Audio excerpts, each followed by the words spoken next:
Hi, everyone, and welcome and thank you for joining us today. We are happy to have Trevor Harnett back with us today. He's a full-time trader and is specifically focused on the equity index futures market. If you watched last week's webinar, Trevor gave us some very useful insight on TPO charts. Specifically, he went over the basics, what a TPO chart is, how these are built up in a chart, and how to get them set up in Tradovate as well. In today's webinar, he will be focusing more on how to put these TPO charts to practical use. Hence the name of this webinar, identifying trade setups, profit targets, and trading strategies using TPO profile charts. Before we get started, let's go over the standard disclaimer. So brokerage services are provided by Tradovate.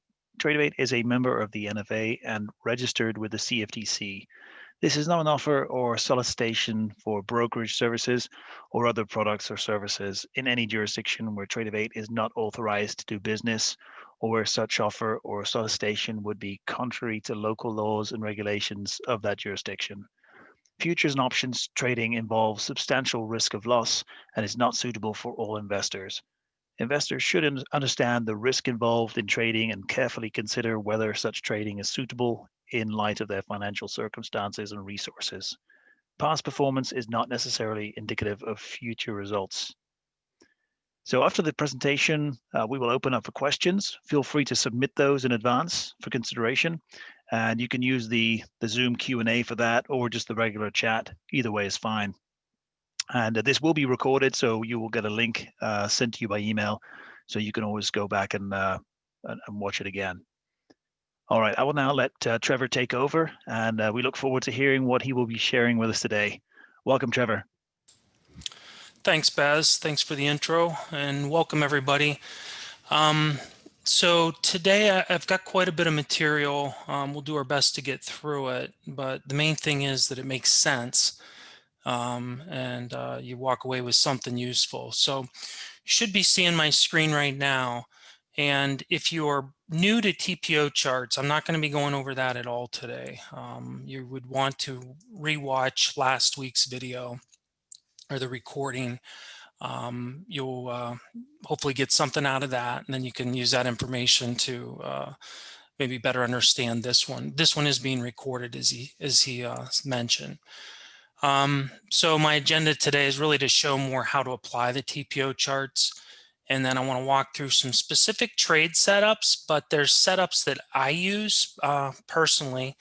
And they're not anything super unique. So it's things that you could find information on online or in books or with wherever. So I don't want you to think I'm showing you something that this is the only place you might hear it.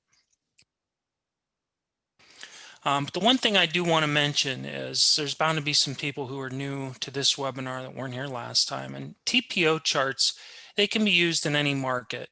So I'm going to be showing you today, you're going to pretty much see the S&P, the ES, and the Nasdaq 100 futures. Those are the two that I personally trade, and I'm just most familiar with, and some of the examples we'll look at. But you can use them in really any market. So moving on, one of the reasons that I use TPO charts, and I would recommend using them, is really as a compass for the market. And it's not the only tool I use, and it's not the only tool that I would recommend any trader use. It's going to be, think of it as a compass. That's the way I think of it. And I'm trying to use it to point me in the right direction. What do I mean by that? Well, what I mean by that is, do I need to be looking for longs, or do I need to be looking more for shorts? Or does the market have potential, or does it not have potential? Now, any given day the market has potential. Don't misunderstand me. But what I'm trying to understand when I use the TPO charts, and I'll show you some ways to do this today, is to help me understand, does the market have the ability, have built up energy to move vertically versus tend to rotate and become more range bound? And there's some useful ways to apply the TPO chart to aid you in that manner. So kind of to expand on that, you got your TPO charts as the compass. You are going to need some trigger charts. That's the way I think of them. The ones that are actually going to, when you get to an area, when you go to execute the trade, why are you executing it right at that moment? And those I would simply recommend, candlestick charts, anything like that, to get you down in a little bit closer to the execution level. But again, I'm not going to be talking about that today. I'm just giving you more of a full picture of how I use these. These are my core charts. The TPO charts are my core charts that I lean on and provide and build my narrative for the day, both pre-market, during the day, and then post after the market when I'm doing my kind of debrief or my quote homework with myself. But I do use the other charts. So let me see. I'm just looking here at my notes. Yeah, the narrative, like I said, that's key. And I don't think of these charts as something you just use during the day as the market's developing. I sit down usually an hour to 45 minutes ahead of the market open. Of course, the 24-hour market's going, but I'm referring to the RTH session. And I look at how yesterday's profile, how did it relate to the current, or I'm sorry, the day before that.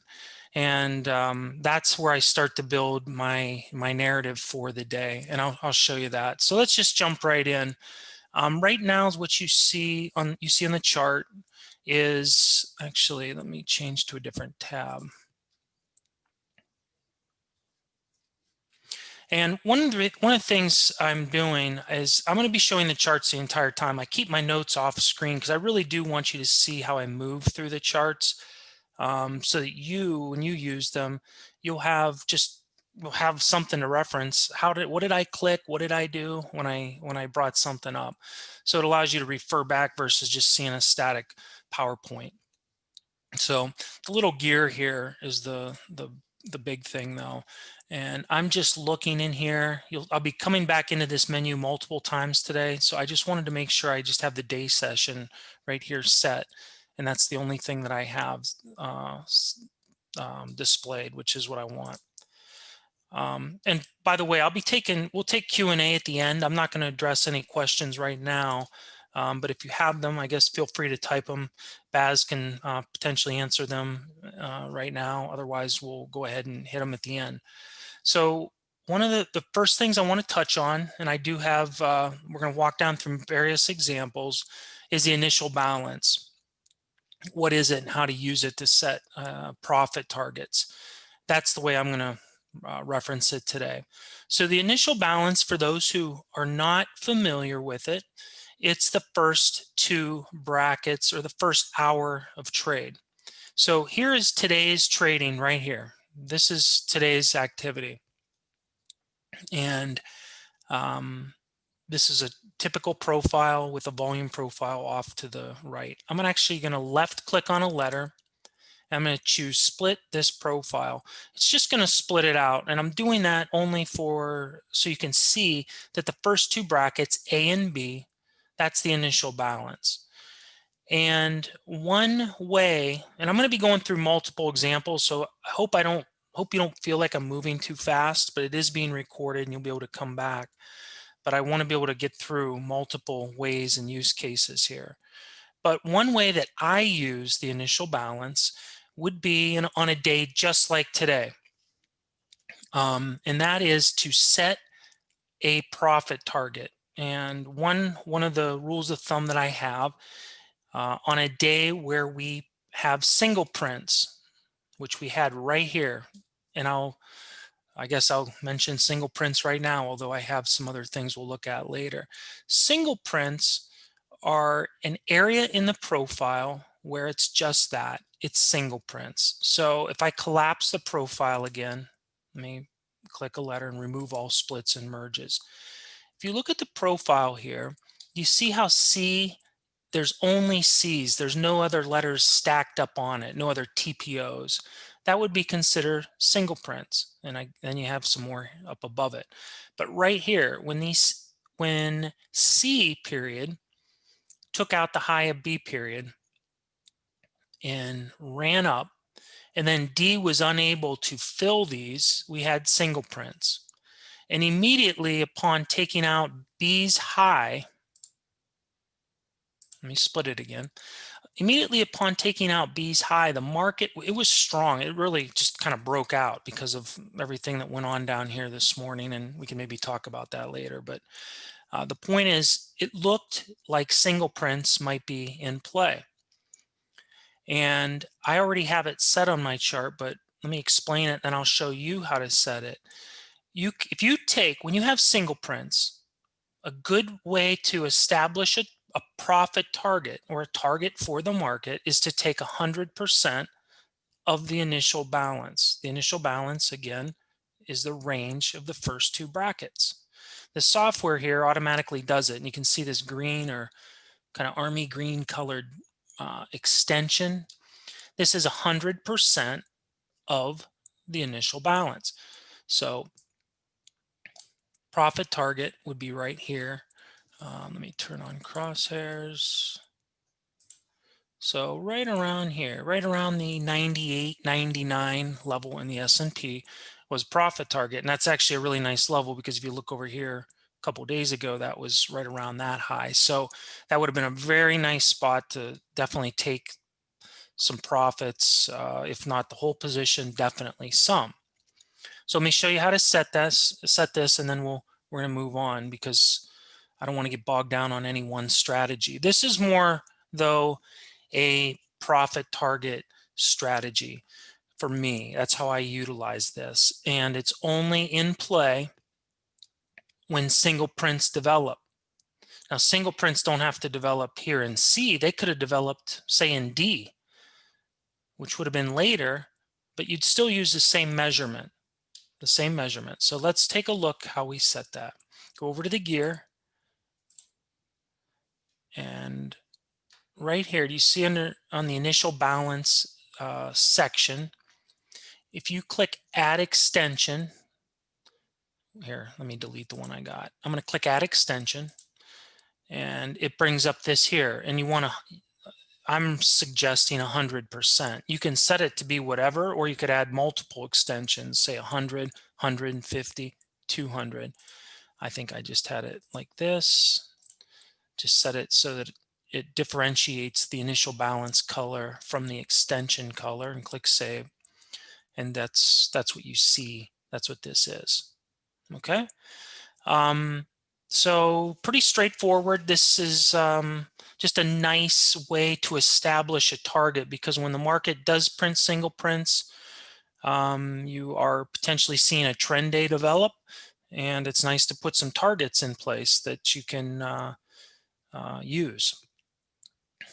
So that is single prints. The next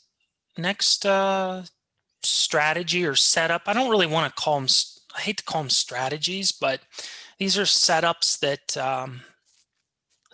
I use. I don't want to get too caught up in the words I use, but let's just let me collapse this. Okay, do you see this? Moving on to the next method, we'll call it, is value area. And that is, you could talk a lot about it. I'm going to explain how I use it, because it might be a little different than what you hear from others. I actually don't know a lot of traders that just trade simply off the value area, maybe in the way you might read about in some books or whatever. The way I use it is more to build my narrative for the day and as it's developing. And so do you see this pinkish shaded area on the profile right here? It basically goes from right here up to here. That's the value area, and that's developing or changing as the market trades. And so one of the primary ways I utilize that is I reference where is value against the prior day. So again, this is today, this was yesterday. You can see it's overlapping to higher. Now, earlier in the day, it was actually developing down in here. And fortunately for the market, it began moving higher, and it ended up building here and being higher. So for me, that's one of the ways I'll look at it, because in a day like today, say we had spent a lot of time down here this morning. Actually, let me wonder if I can find. I don't want to spend too much time trying to find it. No, let's just talk about today since it's fresh in our minds. If we had spent a lot of time down here today and say established the value area was down here, but then we had a late day rally and we closed up here, I would not see that close as very bullish. While it was bullish in that it rallied, the fact that value was down here, and again, I'm talking hypothetically, would have me leaning to rotation on the next overnight or for the next day for it to potentially come back down into that area. Now, a lot of people, just to talk about some of the conventional ways that this gets applied, is value area low, value area high. And let's split out, I'm going to split this profile out. And you'll hear a lot of people talk about buying the value area low and selling the value area high on a day where the market's rotating. Actually, let's split out yesterday. Today was more of a trend day. Yesterday we had rotation, so you can see selling at or just above the value area high, and buying down around here yesterday. And actually, a lot of these days where we've had a lot of rotation, it's a pretty sound strategy. But I never like to talk about entries without talking about exits. And this is something I didn't have in my notes, but the last thing I want to suggest is buying value area lows and selling value area highs without talking about where do you get out. As a trader, and I'm speaking as a trader to you guys as traders, the most important thing is risk management, period. It doesn't matter if you can pick the best level to get in or the best level, up here or down here. What's most important is where are you wrong on the trade. You have to know, really need to know that before you get in. And so buying these levels, while it's a nice, looking back here, it's a nice level to buy, you need to know where you're wrong on the trade. And that can be hard for me personally. It can be hard to identify where my risk is. Now, you could risk the high of the day or the low of the day, but say this was coming down the first time, well, the value area wouldn't have been down here, so I don't want to, I'll just kind of leave it at that. The point here is one strategy is working offers up in these levels and bids, to get long here, taking profits at half back on partial position. That's a way a lot of people will do it. But remember, this value area changes throughout the day. So it's one thing to look back at it now and see where it was and how the market rotated, and it all looks simple. But as the market's developing and changing, this value area will change. So watch it. Just if you've never used it, you need to watch the value area and get a feel for it. It represents 70% of the day's activity, and just watch it and get a feel for how it behaves before you just start applying, selling up here and buying down here.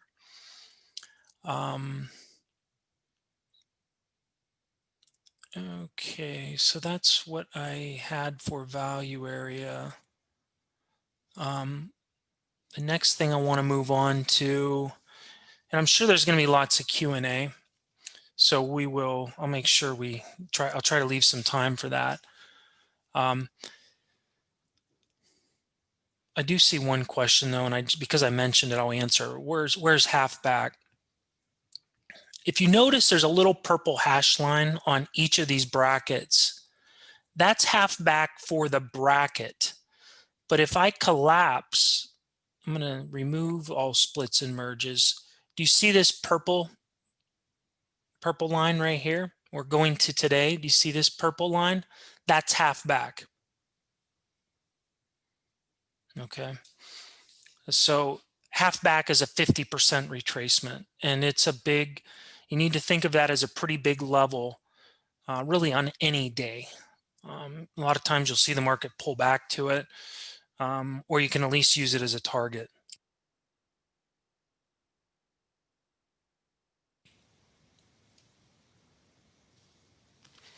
All right, I'm gonna move back. I'm gonna move on. I'll come back to questions, but I want to make sure I get through these strategies, or not strategies, but setups that I had identified that I use and that I want to make sure you get to understand.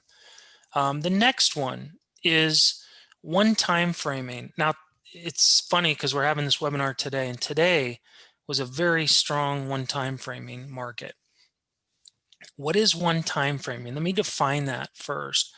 One time framing, well, let me back up. Profiles are by default 30-minute brackets.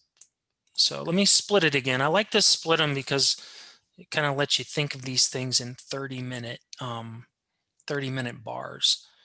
So one time framing up, there's one time framing up and one time framing down. One time framing up is a market. Let's look at the first bracket and then go to B. This market began one time framing up when the low of B was unable to take out the low of A. It doesn't matter that whether the high took out the high. It just matters that the low, it's a higher low. And if you look across here at all these brackets, this is the ES, remember. So we had one time framing began in B, and then it maintained it in C, D, E, F, G, H, I. Finally in J, it's the first bracket. This was late in the day. This was the 2 o'clock bar, 2 o'clock Eastern. Finally, it was the first time all day that the market had enough energy to even take out the prior 30-minute low.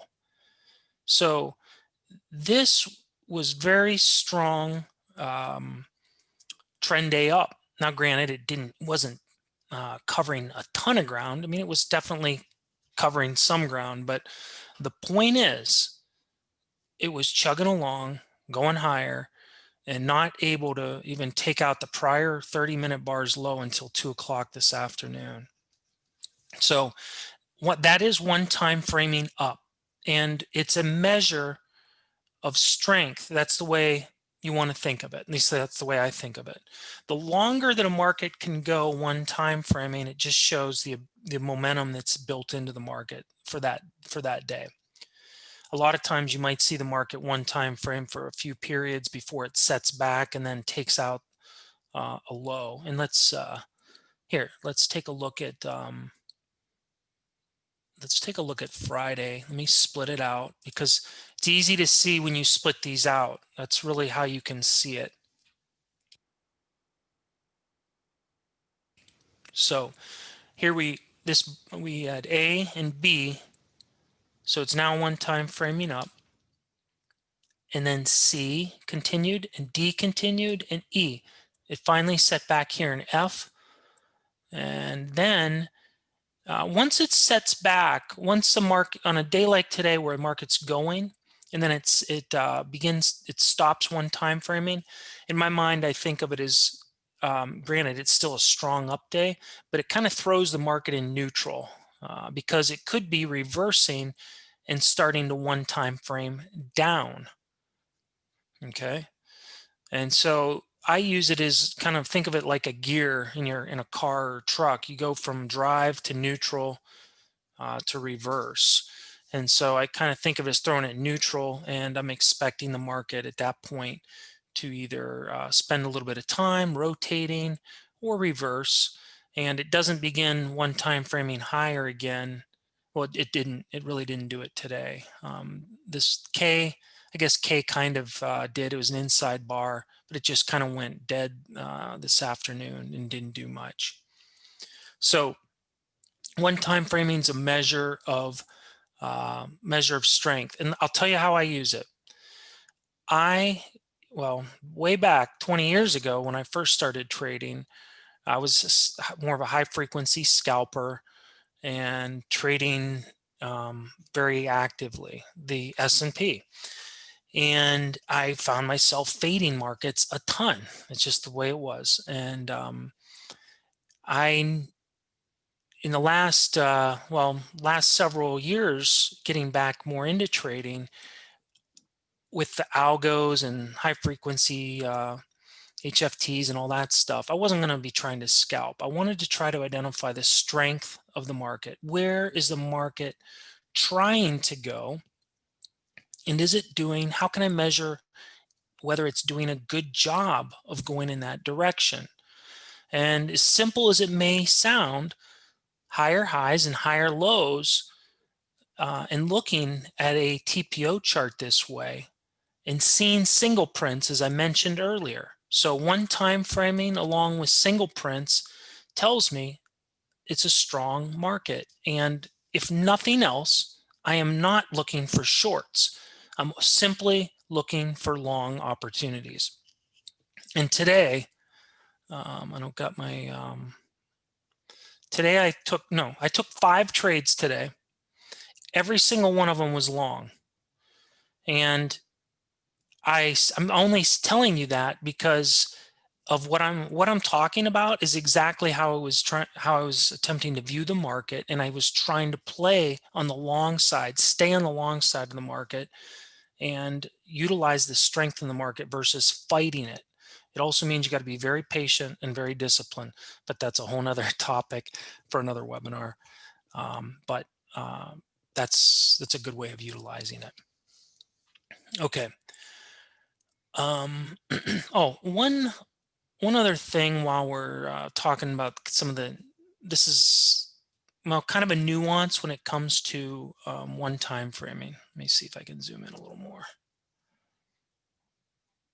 Hopefully you guys can see that. I'm sure you probably can. When this set back here, when J took out eyes low, what we're looking for, if it only takes it out by 1 TPO, that's not considered breaking the one time frame. It takes 2 or more TPOs to break the one time framing. That's a little bit of a nuance, if you want to say, but 1 TPO doesn't do it. It takes 2 or more. Okay, and let me move on now. Single prints. Now I've already referenced them, I think, twice, and I've pretty much defined what they are. And I've pretty much covered them, I guess, but I use them as a signal of strength and momentum. So let me scrunch this up. Today in the ES, we had one set of single prints here in C, and we had it followed by another set of single prints in D. And it never single printed after, which is okay. I'm not being critical of it. I'm just pointing out they were down here. Now, while we're talking about this, let me show you something that I like, because this is another setup for single prints.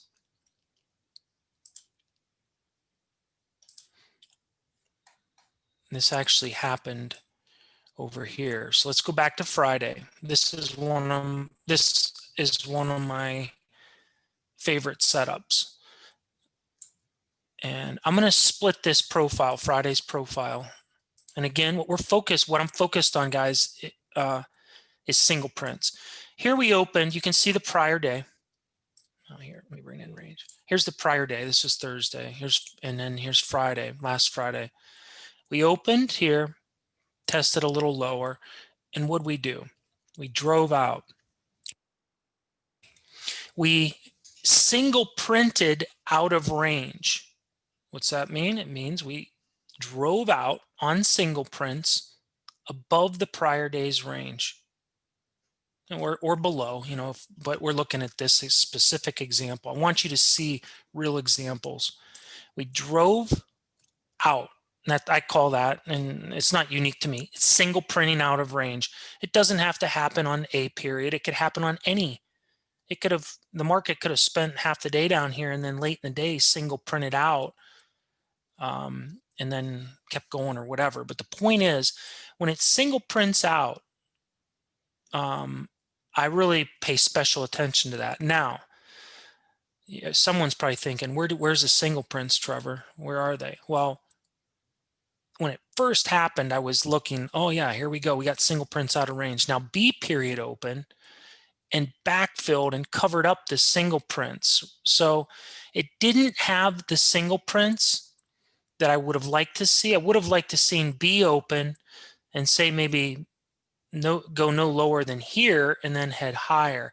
Then I would have had some single prints right here, and that would just, that's game on to the upside. But this one didn't make it easy. They actually tested back into range, but this is information too. It's all market generated information. Tested back into range and rejected out and went higher. That's all good. You know, it's still good. And what it's just telling you, the tone is strong. It drove out of prior day range in the first 30 minutes. It held in the second 30 minutes, and then in the third 30 minutes, it continued put in higher highs. So you remember where I was talking about narrative and context? This is how I use it. Notice these aren't like, I'm not talking about little like specific breakouts or any other technical analysis pattern. I'm really trying to teach you how to read the market from more of an auction market theory mentality. And that's why this applies to any market, because this is just simple price action that we're looking at, and what do we expect the market to continue to do based on what it's done previously. So after this, I was in buy mode on this day too. Granted, a lot of chop and rotation here, but the strength is to the upside, and you can see what it did late in the day here. It made another attempt higher, but a good risk level here would be falling back into range. So I was talking about risk management earlier. Down here, the prior high, that would be a very good risk level. Now, granted, that might be too much for some of you, and heck, it might be too much for me. But that would be where my mindset in the trade would change, where if it got back into range, that's where things start to change. So anyway, that went a little long on that, but I wanted you to see that's one way to use single prints and think of them. It's not just seeing them on a profile, it's where are they developing? Are they developing when we break out of a prior day's range? That shows strength in a breakout, and that you want to see that. That's what a breakout is. And when it breaks out and really never pulls back, that can give you that added confidence to stick with the trade. And maybe you were already long, for all I know. Okay. Oh, I wanted to show you, well, I think it might have been, I'm going to go to the Nasdaq. Let me expand this.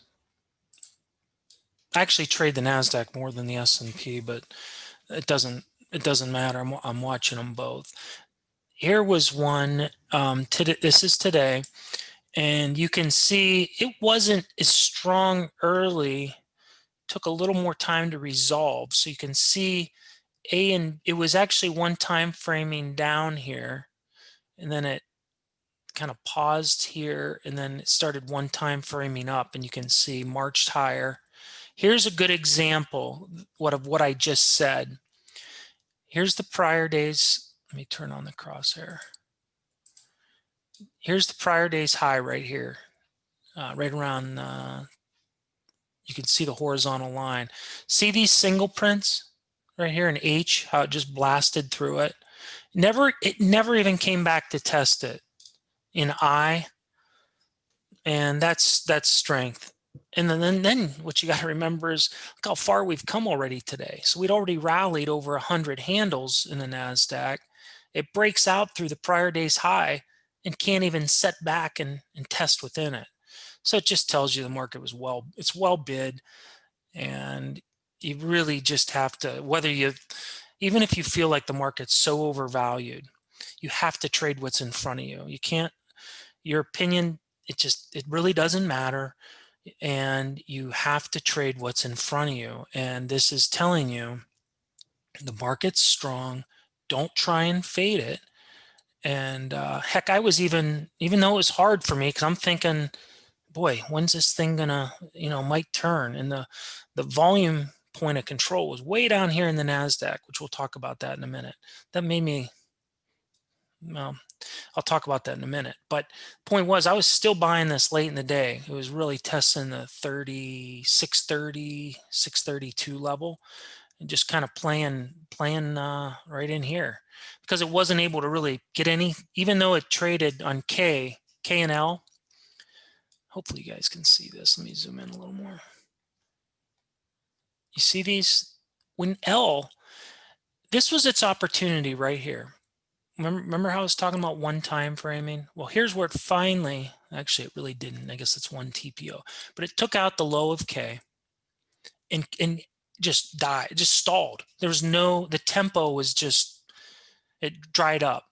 And that right there told me, if they cannot get selling going right here, after all this rally, if they can't even trip some stops that were following these moves up, then chances are it's gonna hang here and either rotate or even go for a new high on the close. Now, granted, it always could just sell off hard in the close. You got to know that. But these are key points when you got the one time framing happening. When you get them, when it finally takes out that prior low and just stalls, or the tempo is just it really dries up. Well, that's key information, and that's a good way of applying the TPO profile information. And I'm not telling you guys this because of something I read in a book. This is exactly how I use it each and every day. And so I really hopefully you can see that. Okay, so that was the Nasdaq. Let's go back. My next example. Oh no, maybe I want to go back. Let's see. I want to show you volume point of control, how to extend those. Now this is showcase some of the software functionality. I got to find where I had that. Sorry, let me find this chart. Well, it doesn't matter. Let's just jump right in. I don't want to waste your time. Okay. So first, I've only been talking kind of the TPO profiles, and there's a point of control, which is the widest spot on the letters, the widest spot on the time-based profile, which is the TPO profile. And then you have the volume profile, and you'll hear the term VPOC or VPOC. That's volume point of control. So that is the price that experienced the most volume. Let me widen this back out for everybody.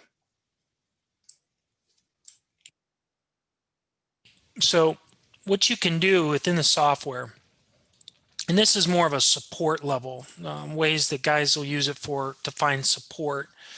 If you go down to the volume profile section right here, obviously you have to have it enabled. If you don't have it enabled, you just check that, and then you click extend.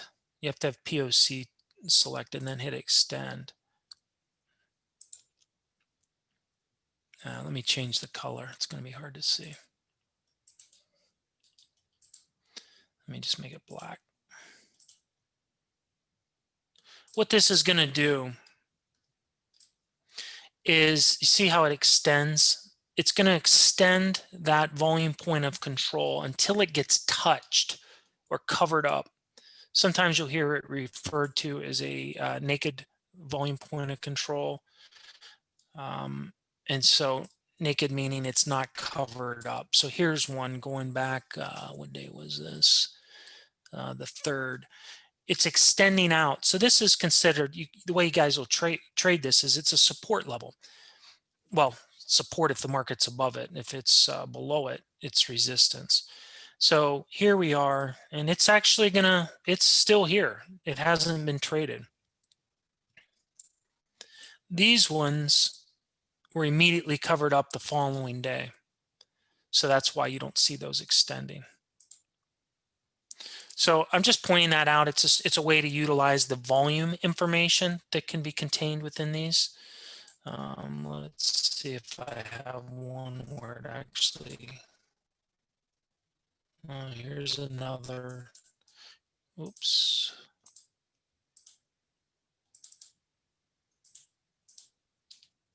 Uh-oh. Hold on.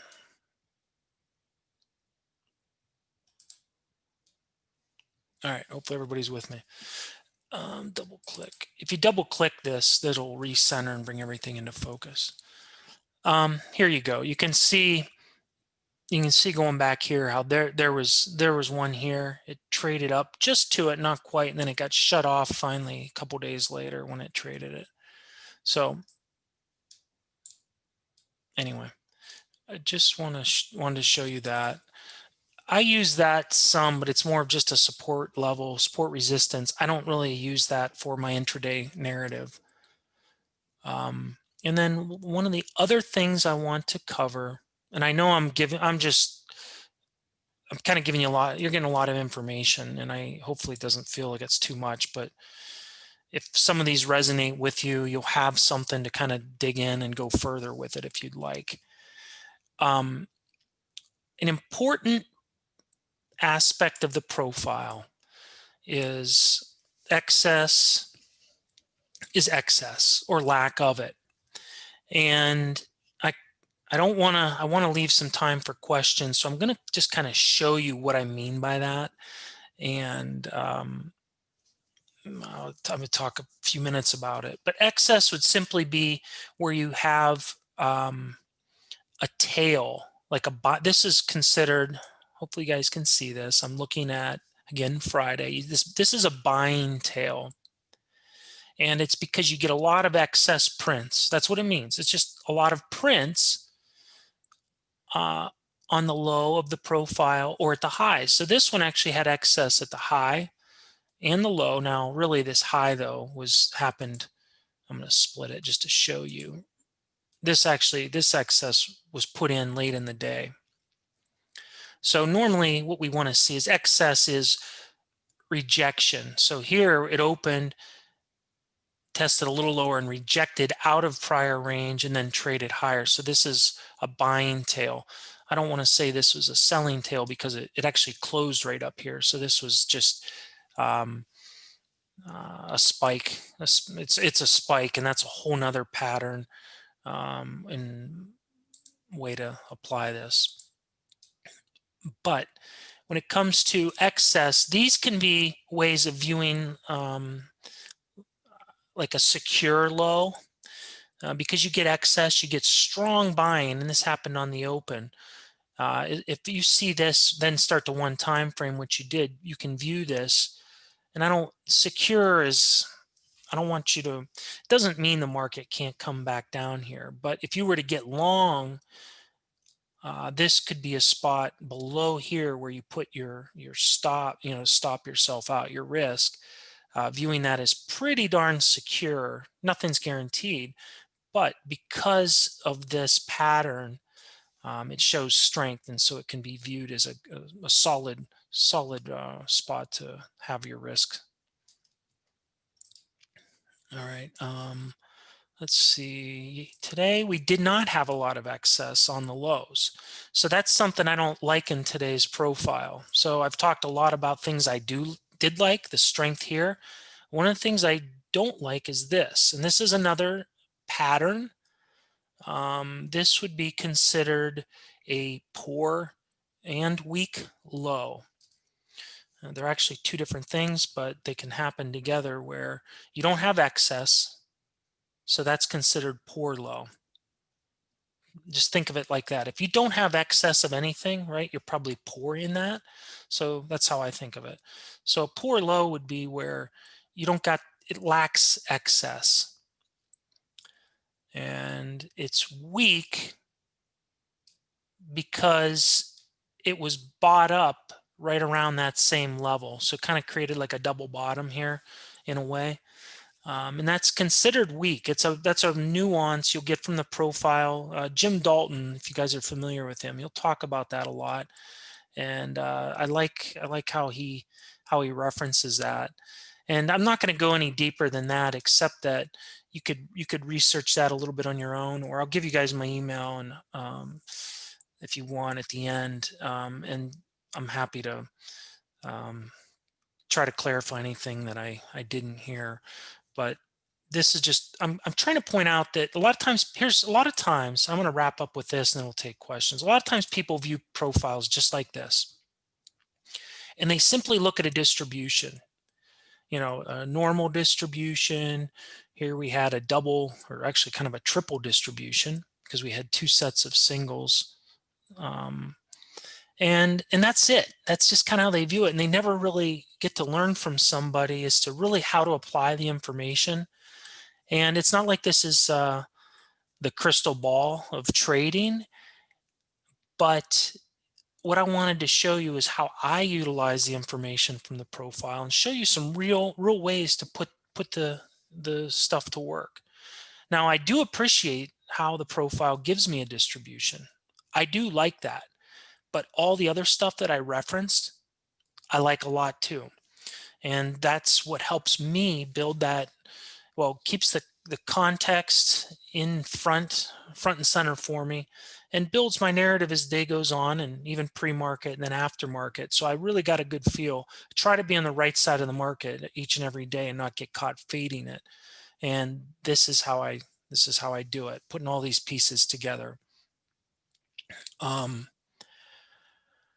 All right, I'm gonna. Those were the main setups I had. So why don't Baz? I know there's been a lot of questions. I can see them. Why don't you maybe flag some you want to throw back at me, and I'll do my best to answer in the remaining time that we have. Okay, yeah, that sounds good. Here's one that I just found here. This one is, how many single prints need to be established before your strategy is made? They're asking a minimum of 3, or is there a minimum?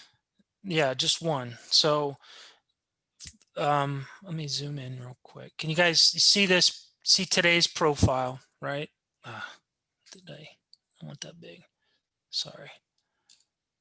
Right here, where when C broke out above B, as long as D doesn't come all the way back here and create it, basically double it up, it only takes one. You only have to have one to have single prints. That's a good question, because some of the other stuff I referenced needed two, but I just see it as one. I don't know if there's a formal definition. Maybe it is two, but one is good enough for me. But I don't get too cute with it. I mean, if it's a matter of one tick, when you get right down to the price scale, one tick, I'll consider it closed. But because I don't want to be too cute with trying to come up with what my strategy. I want to see multiples, ideally. Okay. Okay, there's another one here. Do you factor in overnight TPO to find any support resistance targets for regular trading hours? Yeah, everyone always asks that. It's a good question. The way I utilize the overnight is a couple ways. One, in the more obviously pre-market, I look at it and I reference, like, here was today's action. This was today's overnight, like last night. And then this was the prior day.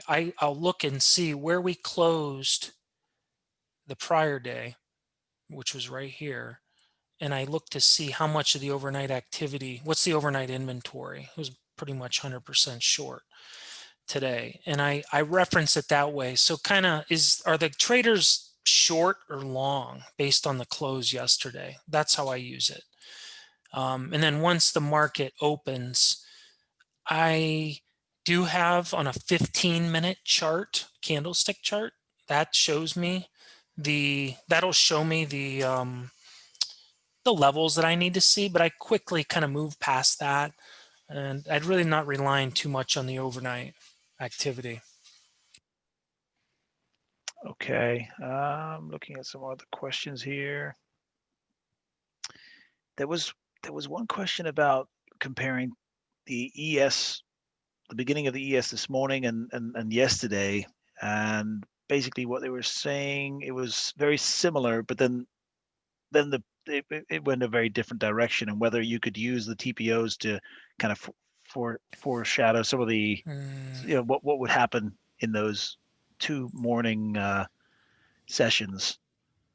I'm not sure I understand that, but if the trader is referring to yesterday and the day before, what I'm looking, well, I'll tell you how I traded it. Whether, I mentioned Friday we drove out a range right here above 82, just above 80, 36.82.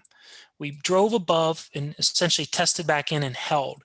So for yesterday, let me split the profile just so we can see how those 30-minute brackets.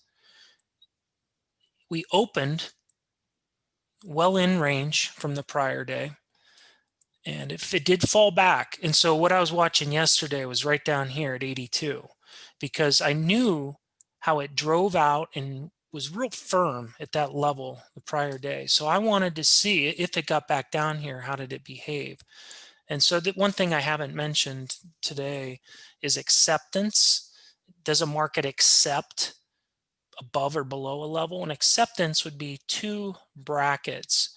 So it came right down to 82, and then I got into it, and Jay actually traded in and accepted. So that's where I was starting to look for shorts here on that yesterday. I think I got caught on a trade on that, because I at that point I kind of flipped to, we're accepting back into this range, into this buying tail. Maybe there's more. I'm looking for more. And so anyway, hopefully that gives a little bit of an answer to that question. But acceptance and rejection are two key things that you look for. And rejection is this. Rejection is, boom, we just reject out a range and hold and then trade above. So, Okay. And there was a question that came up here earlier. There were a few people asking this about, I guess, a little bit more explanation on the half back, what the significance is, and it's not the point of control, but it's something else. And yeah. how do you use that for your trading decision making? Well, how I use it on a trend day. On a trend day, where what's a trend day? Well, trend day is a day where we're one time framing, and then ideally we have single prints. Ideally, single prints are what define a trend day. I still keep an eye on one time framing, but if I split today, oh shoot, I should have left. Let me remove that. Half back was right here. Now, granted, this is evolving. Half back is evolving as the range expands. So I don't know. I can't see where it was. For all I know, this D. Well, how I use it is that is a solid level to add to a position on a trend day. That's how I use it. And so if the market comes back and tests it, you watch the half back level, and you'll notice on a day where it's strong, it tends to be kind of an over under level. That's the way I think of it. And it's not the POC. The POC is the point of control. That's where the most trading is occurring based on time. So half back is simply just 50% of the range, from the high to the low divided by 2 is half back. So I simply use it as a level. You can use it as a target too. If you happen to somehow say get short up here,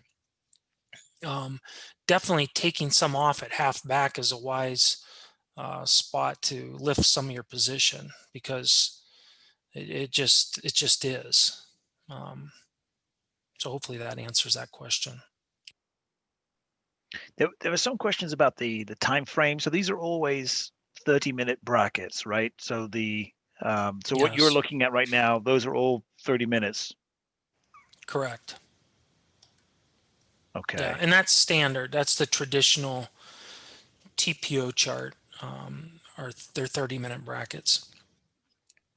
Okay. There's a question: does initial balance and opening types have a place at the Globex opening?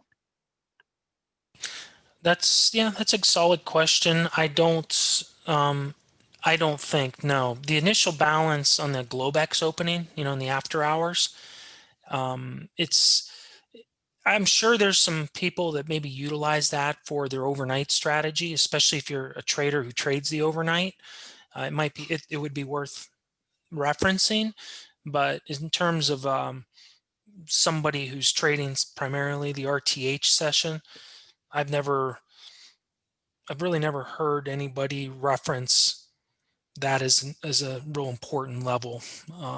It's just the overnight action quickly becomes kind of in the rear view mirror once the RTH opens, and that's that. Okay.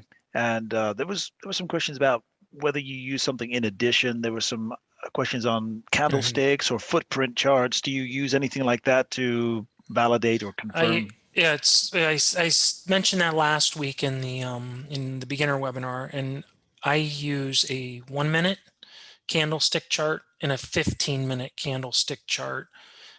Real clean. I have I think a 20 period moving average on it, just to help me on a trend following basis.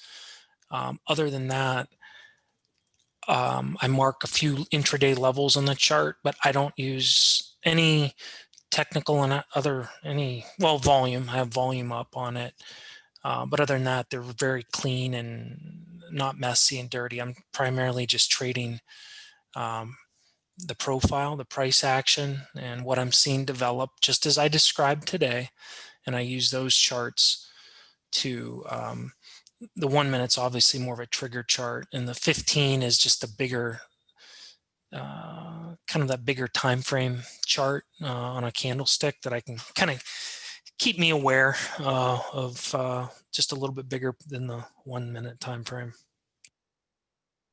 Got it. Okay. And do you use reversion to the opening as a place to take a position? I do. I mark the open. Obviously I know where the open is. You can look at any chart, but I'll mark it, and I'll reference that. I kind of think of the opening price as kind of an over under. Are we above it or below it? And you'll notice the market very often will respect that, especially early in the day. It's trying to find direction.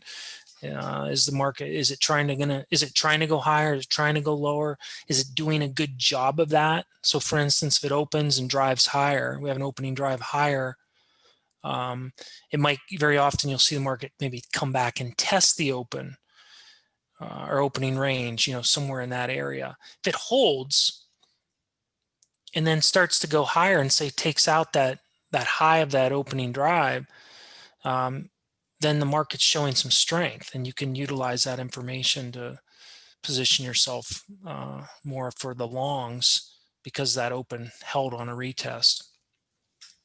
So perhaps one last question before it's over is more, what do you do now that market's closed and you're kind of preparing for the next session? What do you look at to kind of determine what your next sort of steps are going to be? Okay, so at the end of the day, I make note of a couple things. One is what was value on the day. Were we higher, lower, overlapping.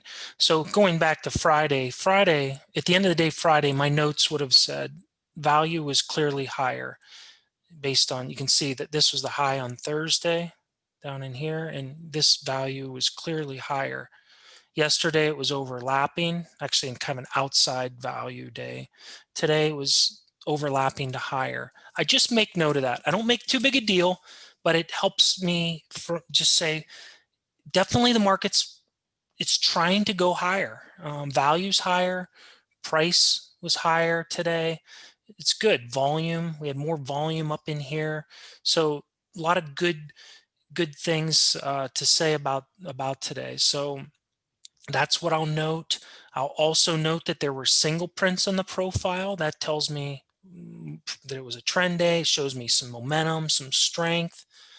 If it's single printed out of range or did some sort of breakout from the prior day, I'll note that, because again, that's a momentum, a way I can note momentum. And then what I do, I note all these things at the end of the day, just quick homework. I just get it all down. And then when I come in tomorrow morning, I review that. I don't take a long time. I just look it over, refresh my memory as to what happened. And then I look to see where we're at, from the overnight action. Is it way different? Is it kind of confirming it? Is it gapping higher? That's something I didn't talk about at all, but gaps, that's something I use a lot. Are we gapping outside of the prior day's range? So tomorrow, who knows what overnight's going to do, but tomorrow we might come in, we might gap up in here, open up in here.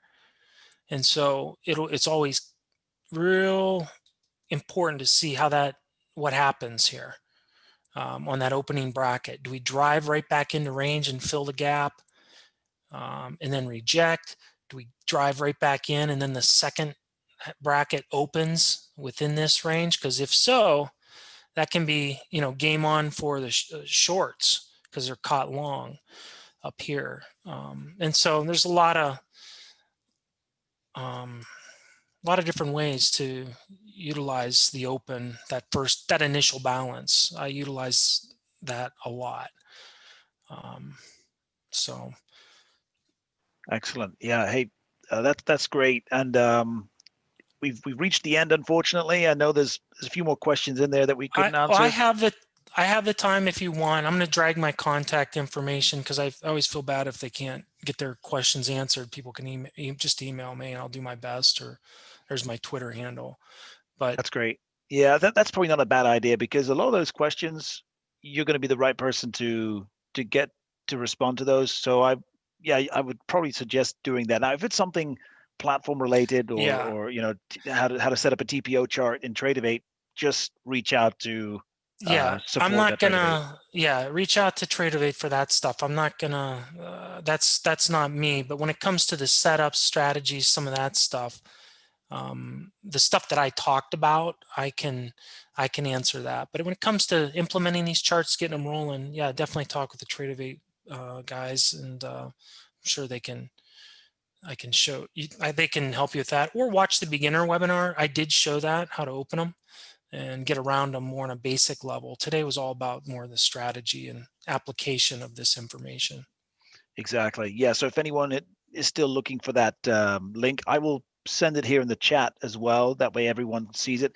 If for some reason you don't have it, just reach out to us. You can email us, or use the platform chat on the side there in the platform. So you could reach out to us that way, and we could just go ahead and send you the link.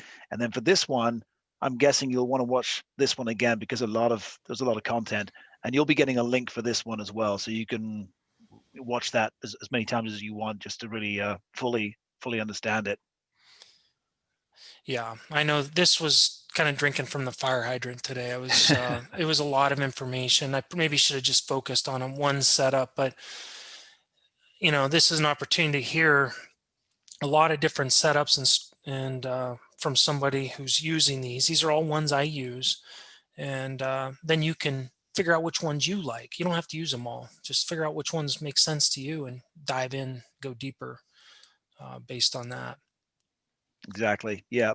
And we got some good feedback here from everyone. So they really loved your the way you presented it, and they're asking for more of them. So maybe we can figure out some other webinars going forward. So Sure. yeah, it was definitely well received.